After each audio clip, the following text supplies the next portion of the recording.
Before we go to the solution, you talked about the need for building a human being. What are the things you think that we need in order to be able to do this? First of all, what we need is to teach people psychology. Ordinary, not modern psychology with all the different forms and so on, but ordinary psychology. Who man is simply behavior, a person with himself, a person with the environment, a person with a family, connection between people. How does nature arrange us to be in contact between us? How does nature, through its general law, cares for the right kind of connection between the still vegetative animate and people for them to live together in the same, all in all, eco-structure? Especially, of course, it's through a person's perception, through the feeling of how does a person perceive his world, how does he develop. We have to teach a person who he is, and that's lacking, first and foremost.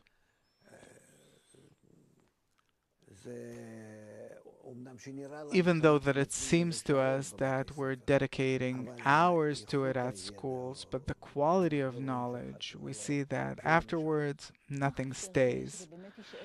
What do we need in order for something to remain and for a child to be able to use it later on? We're lacking the right direction using all this knowledge.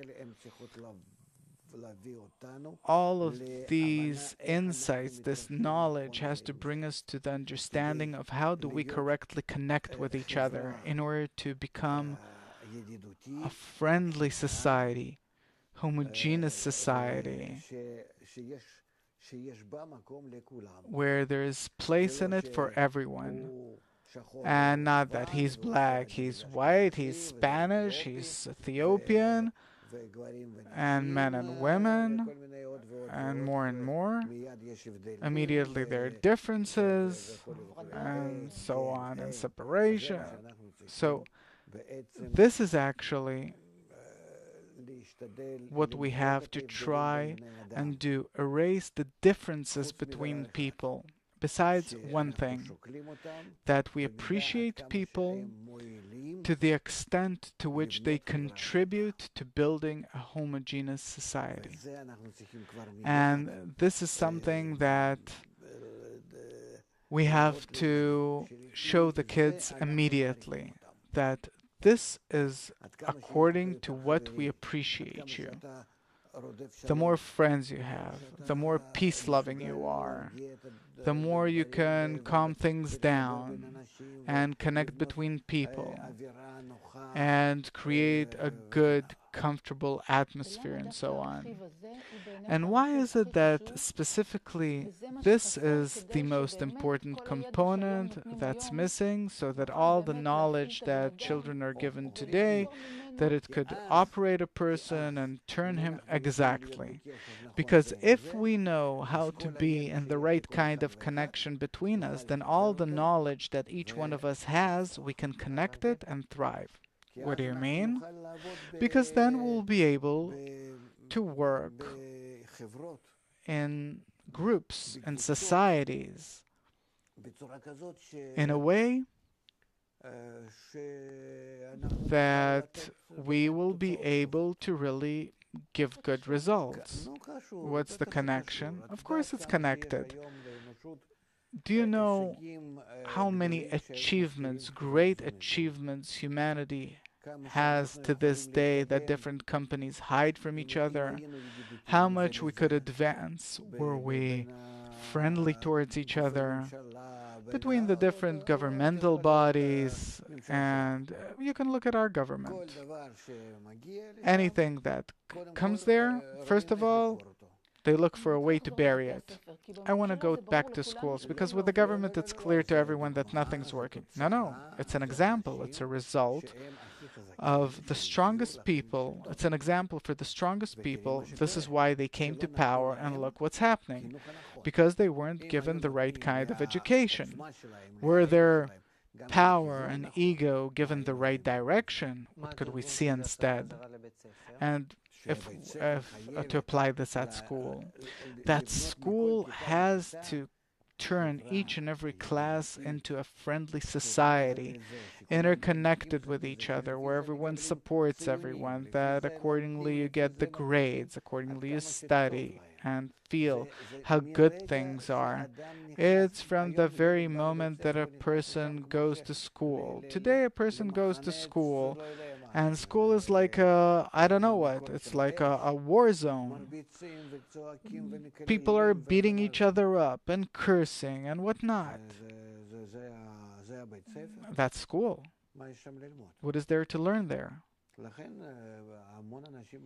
Therefore, plenty of people prefer different other forms of education.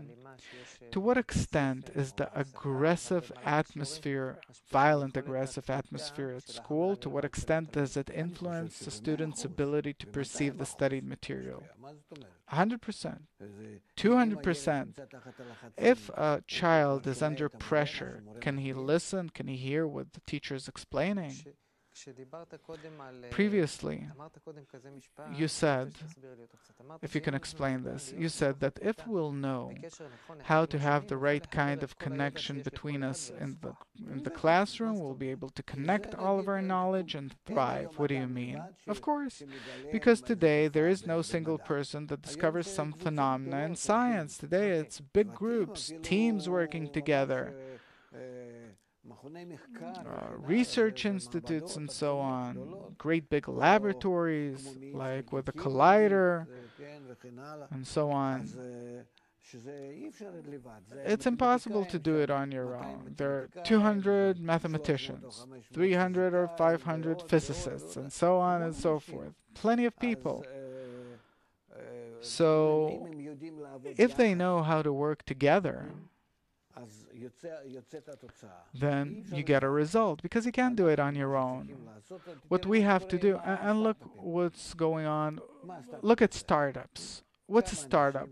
A few people who have an idea, but the main thing is the connection between them, that each one of them can add to the others, and they brainstorm, and they come to something. Especially in our times,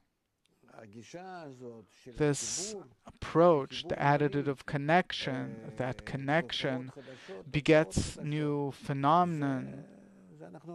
We can see it. Therefore, the main thing for us isn't turning every child into a know-it-all, but look what's happening in family life. People get divorced. What parents don't want to have grandchildren? They want for the child to grow up, get married, for him to have children, and for them to have grandchildren, and to enjoy them. And look what's happening today. So what does it have to do with the classroom? To teach them how to be connected with other people, including in the classroom, including in the family, in the future family they'll have, and so on. And this is why I said that psychology